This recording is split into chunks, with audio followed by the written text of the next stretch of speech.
ದೇವ್ರೆ, ಇದುವರೆಗೂ ನಾನು ಅರ್ಜುನ್ಗೆ ಒಂದೇ ಒಂದು ಸಣ್ಣ ಸುಳ್ಳು ಹೇಳ್ದವಳಲ್ಲ, ಆದರೆ ಇವತ್ತು ಹೇಳ್ಬಿಟ್ಟಿದ್ದೀನಿ. ಅದನ್ನ ನೆನೆಸ್ಕೊಂಡ್ರೆ ಈಗಲೂ ಭಯ ಆಗ್ತಾ ಇದೆ ನನಗೆ.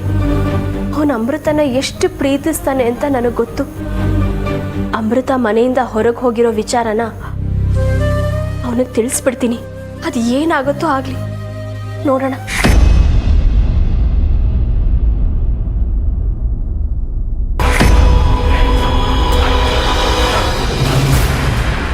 ಯಾಕೆ ನನ್ನ ದಾರಿ ಗಡ್ಡ ನಿಂತಿದ್ದೀರಾ? ಈ ಮನೆಯಲ್ಲಿ ಯಾವುದೇ ಆತಂಕ ಅನಾಹುತ ಸೃಷ್ಟಿ ಆಗಬಾರ್ದು ಅಂತ.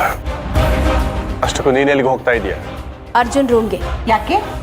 ನಾನು ಅರ್ಜುನ್ಗೆ ಇದುವರೆಗೂ ಯಾವ ಸುಳ್ಳನ್ನು ಹೇಳಿಲ್ಲ. ಇವತ್ತು ಸುಳ್ಳು ಹೇಳಿದ್ದೀನಿ ಅನ್ನೋ ಪಾಪ ಪ್ರಜ್ಞೆ ನನ್ನನ್ನು ಕಾಡ್ತಾ ಇದೆ. ಅದಕ್ಕೆ ಅರ್ಜುನ್ ಹತ್ರ ಹೋಗಿ ನಡೆದಿರೋ ಎಲ್ಲ ವಿಷಯನೂ ಹೇಳ್ಬಿಡ್ತೀನಿ. ಹಾಗೆ ನೀನು ಹೇಳಿದ್ದೆ ಆದರೆ ಏನಾಗುತ್ತೆ ಅನ್ನೋದನ್ನ ಒತ್ತಿ ನಾನು ನಿನಗೆ ಹೇಳಿದ್ದೀನಿ. ಆದರೂ ನಿನ್ನ ಹಠನ ನೀನು ಬಿಡ್ತಾ ಇಲ್ಲ ಅಲ್ವಾ? ಅರ್ಜುನ್ ಅಮೃತನ ಎಷ್ಟು ಹಚ್ಕೊಂಡಿದ್ದಾನೆ, ಅವಳನ್ನ ಎಷ್ಟು ಪ್ರೀತಿಸ್ತಾನೆ ಅನ್ನೋದು ಎಲ್ರಿಗೂ ಗೊತ್ತು. ಹೀಗಿರುವಾಗ ಅವಳ ಮನೆಯಿಂದ ಆಚೆ ಹೋಗಿರೋ ವಿಷಯನ ನನ್ನ ಕೈಯಿಂದ ಮುಚ್ಚಿಡೋಕೆ ಸಾಧ್ಯನೇ ಇಲ್ಲ. ಹೆತ್ತ ಮಗನಿಗಿಂತ ಹೆಚ್ಚಾಗಿ ಮಮತೆ ಮಮಕಾರನ ತೋರಿಸ್ತಾ ಇದೆಯಲ್ಲ, ನಿನಗೇನು ತಲೆ ಕೆಟ್ಟಿದೆಯಾ ಅಂತ. ನಾನು ಅರ್ಜುನ್ನ ಹೊರದೇ ಇರಬಹುದು, ಹೆರದೇ ಇರಬಹುದು, ಆದರೆ ಅವೆರಡಕ್ಕಿಂತ ಹೆಚ್ಚಾಗಿ ಆರೈಕೆ ಮಾಡಿದ್ದೀನಿ. ನನಗೆ ಕರ್ಣನೂ ಒಂದೇ, ಅರ್ಜುನೂ ಒಂದೇ. ತಾಯಿ ಯಾವತ್ತೂ ಮಕ್ಕಳಿಗೆ ಸುಳ್ಳು ಹೇಳೋದಿಲ್ಲ, ಮೋಸನೂ ಮಾಡೋದಿಲ್ಲ. ಮಹಾ ತಾಯಿ ತರ ಮಾತಾಡಬೇಡ, ಸಾಕು. ಅವನ ಮೇಲೆ ನೀನು ಮಮಕಾರ ಸುರಿಸಿದ್ದು ನೋಡು. ನೀನು ನನ್ನ ಹೆಂಡತಿ, ನಾನು ಹೇಳಿದಷ್ಟು ಕೇಳಬೇಕು ಅಷ್ಟೇ. ನಾನು ನಿಮ್ಮ ಹೆಂಡತಿ ಅನ್ನೋದು ಎಷ್ಟು ಸತ್ಯನೋ, ನಿಮ್ಮ ಗುಲಾಮಳಲ್ಲ ಅನ್ನೋದು ಕೂಡ ಅಷ್ಟೇ ಸತ್ಯ. ಏಯ್, ನನಗೆ ಎದುರು ವಾದಿಸ್ತೀಯ ನೀನು? ಅಣ್ಣ, ನಿನಗೇನಾದ್ರು ತಲೆಗಿಲೆ ಕೆಟ್ಟಿದ್ಯಾ? ಅರ್ಜುನ್ ಮೇಲೆ ರೂಮಲ್ಲೇ ಇದ್ದಾನೆ. ನೀನು ಆಡೋ ಮಾತುಗಳನ್ನು ಕಿವಿಗೆ ಬಿದ್ದರೆ ಏನಾಗುತ್ತೆ ಅನ್ನೋದನ್ನು ಯೋಚನೆ ಮಾಡಿದ್ಯಾ? ಹೇಮಾ, ಅಕಸ್ಮಾತ್ ಈ ವಿಷಯನ ನೀನು ಅರ್ಜುನ್ಗೆ ಹೇಳಿದ್ರೆ ಶಾಶ್ವತವಾಗಿ ಅವನ್ನ ನೀನು ಕಳ್ಕೋತ್ಯಾ. ನನ್ನ ಬಾಯಿ ಮುಚ್ಚೋದಕ್ಕೆ ಏನೇನೋ ಹೇಳ್ಬೇಡಿ ಅತ್ತೆಮ್ಮ. ನೀವು ಅಮೃತನ ಹೊರಗೆ ಹಾಕಿರೋ ವಿಷಯನ ನಾನು ಅವನಿಗೆ ಹೇಳಿದ್ರೆ ನಾನು ಹೇಗೆ ಅವನನ್ನು ಕಳ್ಕೋತೀನಿ? ಯಾಕೆ ಅಂದರೆ ಅವನು ಸಾಮಾನ್ಯ ಮನುಷ್ಯನಲ್ಲ. ಏನ್ ನಿಮ್ಮ ಮಾತಿನ ಅರ್ಥ? ಸಾಮಾನ್ಯ ಮನುಷ್ಯ ಅಲ್ಲ ಅಂದ್ರೆ? ಅವನು ಅಮೃತನ್ ತರ ನಾಗ. ಅರ್ಜುನ್ ನಾಗ ಯೋಧ.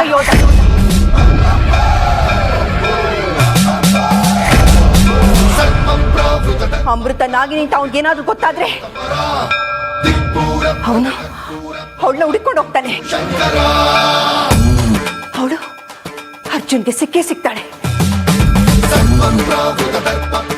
ಇಬ್ರು ಒಟ್ಟಿಗೆ ನಾಗಲೋಕ ಸೇರ್ತಾರೆ.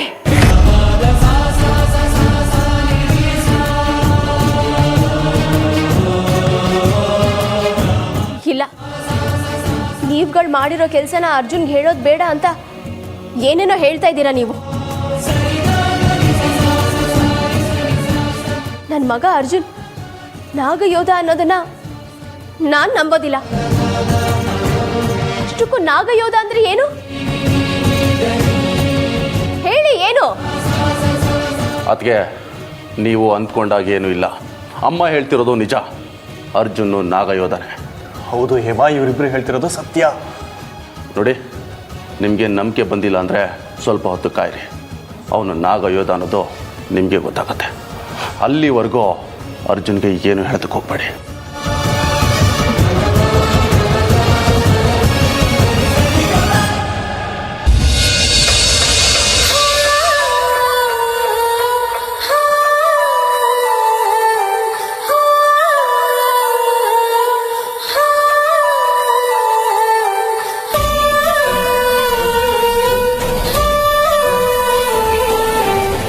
ಅರ್ಜುನ್ ಅವರೇ, ಮತ್ತೆ ನಾನು ನಿಮ್ಮನ್ನು ಸಂಧಿಸ್ತೀನೋ ಇಲ್ವೋ ಗೊತ್ತಿಲ್ಲ,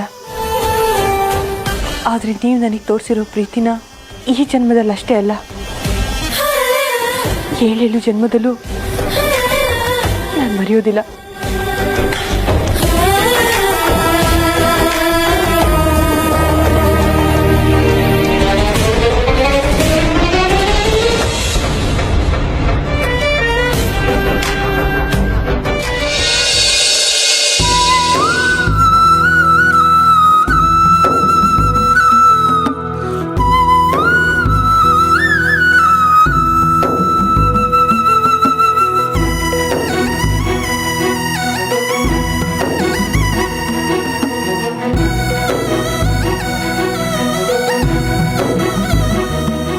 ಯಾಕಕ್ಕ ಹಾಗೆ ನೋಡ್ತಾ ಇದ್ಯಾ? ನಾನು ಯಾರು ಅಂತ ಗುರ್ತು ಸಿಗ್ಲಿಲ್ವಾ? ನಿಂಗೆ ಎಲ್ಲಿ ಸಿಗತ್ತೆ ಹೇಳು? ಅರ್ಜುನ ನನ್ನ ಪ್ರೀತಿಯಲ್ಲಿ ನೀನು ಮುಳುಗೋಗಿರೋದಕ್ಕೆ ನಾನು ಮರ್ತೋಗಿರ್ತೀನಿ. ಹಾಗೆ ಈ ಪ್ರಪಂಚನೂ ಮರ್ತೋಗಿರತ್ತೆ. ನಿನಗೆ ಅರ್ಜುನ್ ಅವರು ಗೊತ್ತಾ? ಅರ್ಜುನನೂ ಗೊತ್ತು, ನೀವು ಪ್ರೀತಿ ಮಾಡ್ತಿದ್ದು ಗೊತ್ತು, ಹಾಗೆ ನೀವು ಮದುವೆ ಆಗಿದ್ದು ಗೊತ್ತು. ಇಷ್ಟೆಲ್ಲ ಹೇಳ್ತಾ ಇದ್ದೀನಿ, ಇನ್ನೂ ನಾನು ಯಾರು ಅಂತ ನೆನಪಾಗ್ಲಿಲ್ವಾ? ಇಲ್ಲ, ನೆನಪಾಗ್ಲಿಲ್ಲ. ನಾನಕ್ಕ ಮಲ್ಲಿ, ಇಲ್ಲೇ ಹೂ ಮಾಡ್ತಾ ಇದ್ನಲ್ಲ.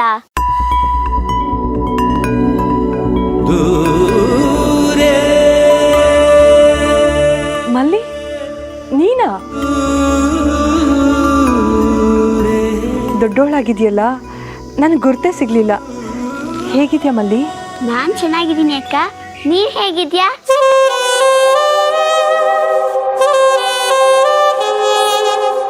ಅಕ್ಕ, ನಿನ್ನ ಕೇಳ್ತಿರೋದು, ಯಾಕೇನು ಮಾತಾಡ್ತಿಲ್ಲ? ಹಾಂ, ನಾನು ಚೆನ್ನಾಗಿದ್ದೀನಿ ಮಲ್ಲಿ. ಅದು ಸರಿ ಅಕ್ಕ, ಇಷ್ಟು ವರ್ಷದ ಮೇಲೆ ನೀವು ಇಲ್ಲಿ, ಅದು ಒಬ್ರೇ? ಅರ್ಜುನಣ್ಣ ಇಲ್ಲಿ? ಅವರು ಬಂದಿಲ್ಲ, ನಾನು ಒಬ್ಳೇ ಬಂದೆ. ನೀವಾಗ್ಲಿ ಅಣ್ಣ ಆಗಲಿ ಒಬ್ರನ್ನೊಬ್ರು ಒಂದು ಕ್ಷಣನೂ ಬಿಟ್ಟಿರಲ್ಲ ಅಂತ ನನಗೆ ಚೆನ್ನಾಗಿ ಗೊತ್ತು. ಅಂಥದ್ರಲ್ಲಿ ನೀವೊಬ್ಬರೇ ಬಂದಿದ್ದೀರಾ ಅಂತ ಹೇಳಿದ್ರೆ ನನಗೆ ನಂಬೋಕೆ ಆಗ್ತಿಲ್ಲ. ನಿಮ್ಮ ಜೊತೆ ಅಣ್ಣ ಬಂದಿದ್ದಾರೆ, ಬಂದಿದ್ರು ಬಂದಿಲ್ಲ ಅಂತ ಸುಳ್ಳು ಹೇಳ್ತಿದ್ದೀರಾ?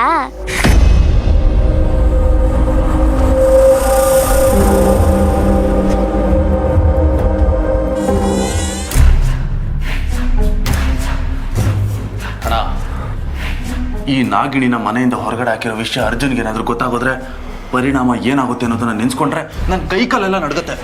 ನಿನಗೆ ಕೈ ಕಾಲು ನಡಕ್ತಾ ಇದೆ, ಆದರೆ ನನಗಿಲ್ಲಿ ಎದೆ ಬಡಿತಾನೆ ನಿಂತು ಹೋದಾಗ ಅನ್ನಿಸ್ತಾ ಇದೆ.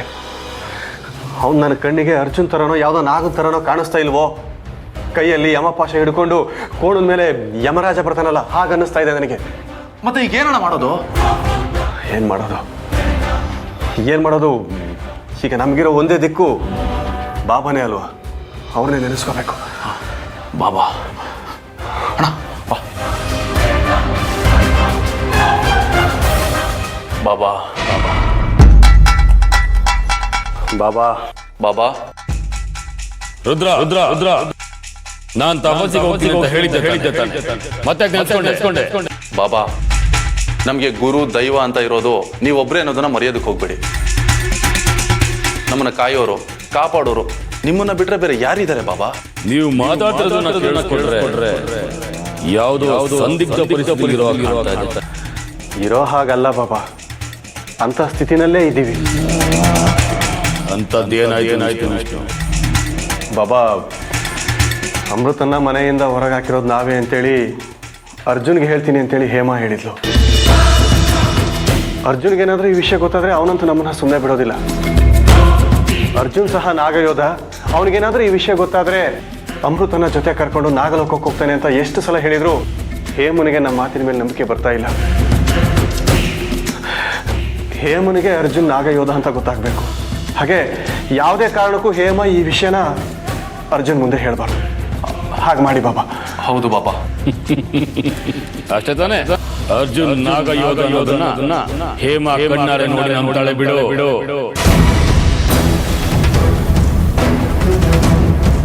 ಬಾಬಾ, ನೀವಿಷ್ಟು ಭರವಸೆ ಕೊಟ್ರಲ್ಲ, ಅಷ್ಟೇ ಸಾಕು ನಮಗೆ.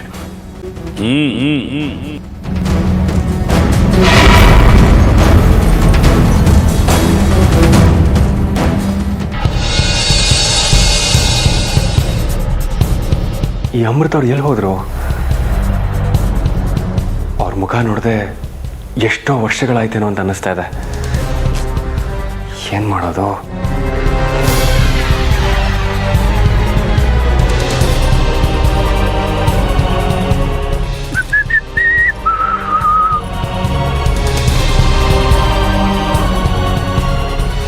ಓ, ಅರ್ಜುನ್.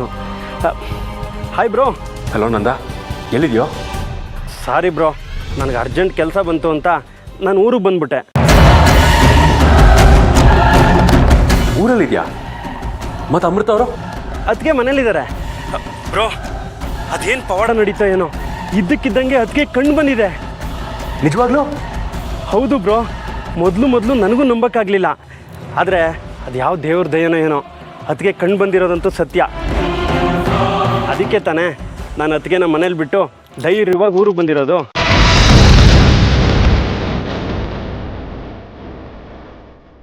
ಮನೇಲಿ ಬಿಟ್ಟು ಹೋದ. ಮತ್ತೆ ಚಿಕ್ಕಪ್ಪ ನಿನ್ನ ಜೊತೆ ದೇವಸ್ಥಾನಕ್ಕೆ ಹೋದ್ರು ಅಂತ ಹೇಳಿದ್ರು. ಹಾಗಂದ್ರ ಈಗ ಹೇಳಿದ್ದಾರೆ ಅಂದರೆ ಬೇರೇನೋ ಸ್ಕೆಚ್ ಹಾಕಿರೋ ಥರ ಕಾಣಿಸ್ತಾ ಇದೆ. ಹಲೋ ನಂದ, ಬ್ರೋ, ಅವ್ರು ನಿನ್ನ ಹತ್ರ ಏನೋ ಸುಳ್ಳು ಹೇಳಿದ್ದಾರೆ ಅಂತ ನನಗೆ ಅನ್ನಿಸ್ತಾ ಇದೆ. ನೀನು ಆಂಟಿ ಹತ್ರ ಕೇಳು, ನಿಜ ಏನು ಅಂತ ಗೊತ್ತಾಗುತ್ತೆ. ಸರಿ, ಬಾಯ್. ಓಕೆ, ಬಾಯ್.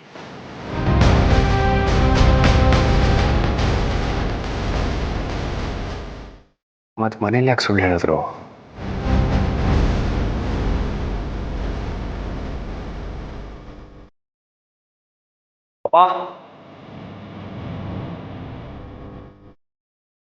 ಅಯ್ಯೋ, ಆ ನಾಗ ಬಂದೀಗ ನನ್ನ ಹತ್ರ ಅಮೃತನ ಬಗ್ಗೆನೇ ಕೇಳ್ತಾನೆ. ಅದು ಅಲ್ಲದೆ ಅವಳು ನಂದನ್ ಜೊತೆ ಹೋಗಿದ್ದಾನೆ ಅಂತೇಳಿ ಸುಳ್ಳು ಬೇರೆ ಹೇಳಿದ್ದೀನಿ. ಮುಂದೆ ಏನಾಗುತ್ತೋ ಏನೋ. ಅಪ್ಪ ಅಪ್ಪ, ಅಮೃತ ಅವರು ನಂದನ್ ಜೊತೆ ಹೋಗಿದ್ದಾರೆ ಅಂತ ಯಾಕೆ ಸುಳ್ಳು ಹೇಳಿದ್ರಿ? ನಾನು ನಂದನ್ಗೆ ಫೋನ್ ಮಾಡಿದ್ದೆ, ಅವನು ಊರಲ್ಲಿದ್ದಾನಂತೆ.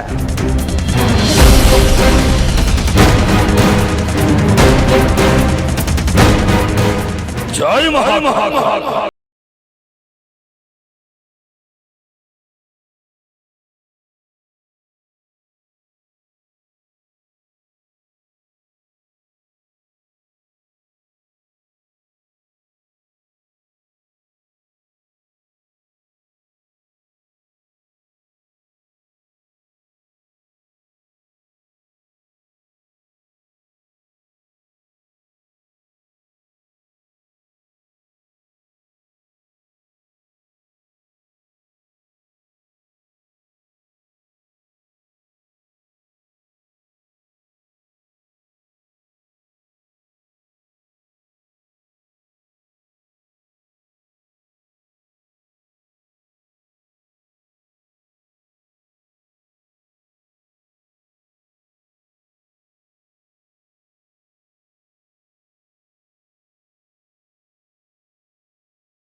ಅಕ್ಕ, ನಿಮ್ಮನ್ನೇ ಕೇಳ್ತಿರೋದು. ಅಜ್ಜನಣ್ಣ ಬಂದಿದ್ದಾರಾ? ಇಲ್ಲ, ಬಂದಿಲ್ಲ. ಯಾಕಕ್ಕ, ಏನಾಯ್ತು?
ನಾನು ಅರ್ಜುನ್ ಅವರಲ್ಲಿ, ಅವರ ಪ್ರೀತಿಯಲ್ಲಿ ಕಪ್ಪು ಚುಕ್ಕಿ ಇರೋದಕ್ಕೆ ಸಾಧ್ಯನೇ ಇಲ್ಲ.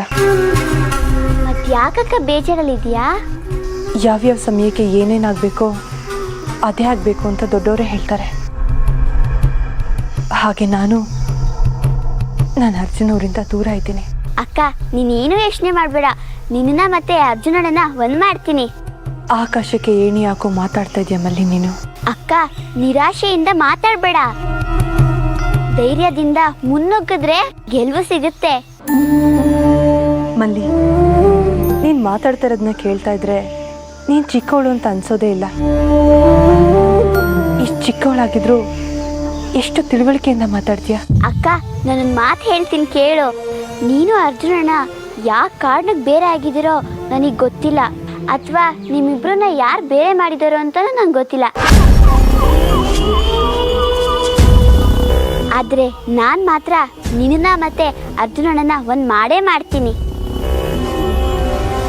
ನಾನು ಹಗಲು ರಾತ್ರಿ ಕಷ್ಟಪಟ್ಟು ಅಮೃತ ಅರ್ಜುನ ದೂರ ಮಾಡಿದ್ರೆ ನೀನು ಅವರಿಬ್ಬರನ್ನ ಒಂದು ಮಾಡ್ತೀಯ. ಎಷ್ಟು ಧೈರ್ಯ ಇದ್ರೆ ನೀನು ಈ ಮಾತನ್ನ ಹೇಳ್ತೀಯ?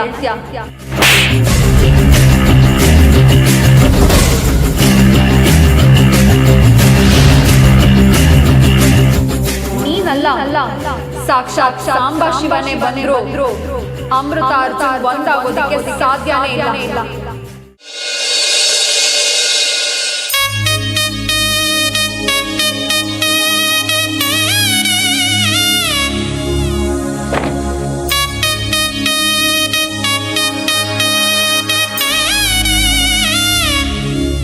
ವೈಷ್ಣವಿ, ದೇವಸ್ಥಾನಕ್ಕೆ ಬಂದರೂ ನೀ ಯಾಕೆ ಇಷ್ಟೊಂದು ಸಪ್ಪಗಿದೆಯಾ? ಸಪ್ಪಗಿರ್ದೆ ಸಂತೋಷವಾಗಿ ಸಮಾಧಾನವಾಗಿರೋಕ್ಕಾಗುತ್ತೇನ್ರಿ? ಹೆಣ್ಣಿಗೆ ಹೆಣ್ತನಕ್ಕೆ ಸಂಪೂರ್ಣವಾದ ಗೌರವ ಹಾಗೂ ಸಾರ್ಥಕತೆ ಸಿಗೋದು ಅವಳ ತಾಯಿಯಾದಾಗ ತಾನೆ. ಅದು ನನಗೆ ಗೊತ್ತು ವೈಷ್ಣವಿ. ನಮ್ಮ ಈ ಕೊರಗನ್ನು ನಿಗ್ಸೋದಕ್ಕೆ ಅಲ್ವಾ ನಾವು ಈ ಪೂಜೆ ಮಾಡಿಸ್ತಾ ಇರೋದು. ರೀ, ನಮ್ಮ ಪೂಜೆಗೆ ಫಲ ಸಿಗುತ್ತಾ? ಮನುಷ್ಯ ಪಾಪ ಮಾಡಿದ್ರು ಪುಣ್ಯ ಮಾಡಿದ್ರು ನೆರಳಿನ ಹಾಗೆ ಅದು ಅವನ್ನ ಹಿಂಬಾಲಿಸ್ತಾನೆ ಇರುತ್ತಂತೆ. ನಾವು ಮಾಡ್ತಾ ಇರೋ ಈ ಪೂಜೆ ಫಲ ಖಂಡಿತ ನಮಗೆ ಸಿಕ್ಕೇ ಸಿಗುತ್ತೆ. ನಂಬದೆ ಕೆಟ್ಟವರು ನೂರಾರು ಜನ ಇದ್ದಾರೆ ವೈಷ್ಣವಿ, ಆದರೆ ನಂಬಿ ಕೆಟ್ಟವರು ಯಾರೂ ಇಲ್ಲ. ನಿನ್ನಲ್ಲಿ ಇಷ್ಟೊಂದು ನಿರಾಸೆ ಭಾವ ಯಾಕಿದೆ ಅಂತ ನಂಗೆ ಗೊತ್ತು ಬಿಡು. ಇಷ್ಟು ವರ್ಷಗಳಿಂದ ಮಕ್ಕಳಿಗೋಸ್ಕರ ಹಂಬಲಿಸಿ ಬೇಡದೇ ಇರೋ ದೇವರಿಲ್ಲ, ಮಾಡದೇ ಇರೋ ಪೂಜೆ ಪುನಸ್ಕಾರ ಇಲ್ಲ.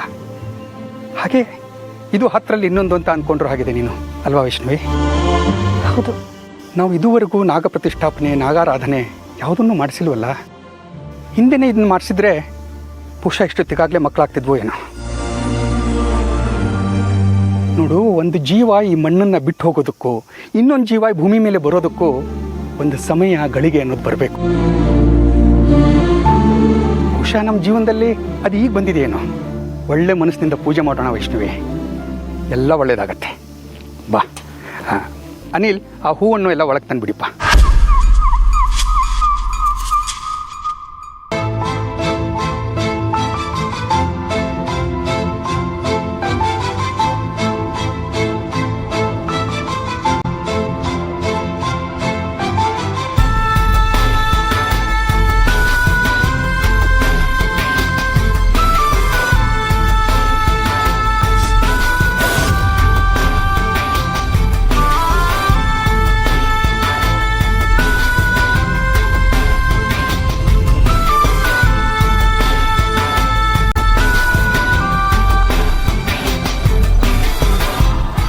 ಇವರನ್ನು ನೋಡ್ತಾ ಇದ್ರೆ ನನಗೆ ಗೊತ್ತಿಲ್ಲದೆ ನನ್ನ ಮನಸ್ಸಿಗೆ ಸಂತೋಷ ಆಗ್ತಿದೆಯಲ್ಲ. ಎಲ್ಲೋ ನೋಡ್ದ ಹಾಗೆ, ಎಲ್ಲೋ ಮಾತಾಡ್ದಾಗ ಅನ್ನಿಸ್ತಾ ಇದೆ. ಯಾವ ಸಂಬಂಧನ ಎಲ್ಲೆಲ್ಲಿ ಬೆಸ್ತಿರ್ತಾನೋ ಆ ಭಗವಂತ. ನಾಗ ಪ್ರವೇಶ ಆಗ್ತಾ ಇದೆ.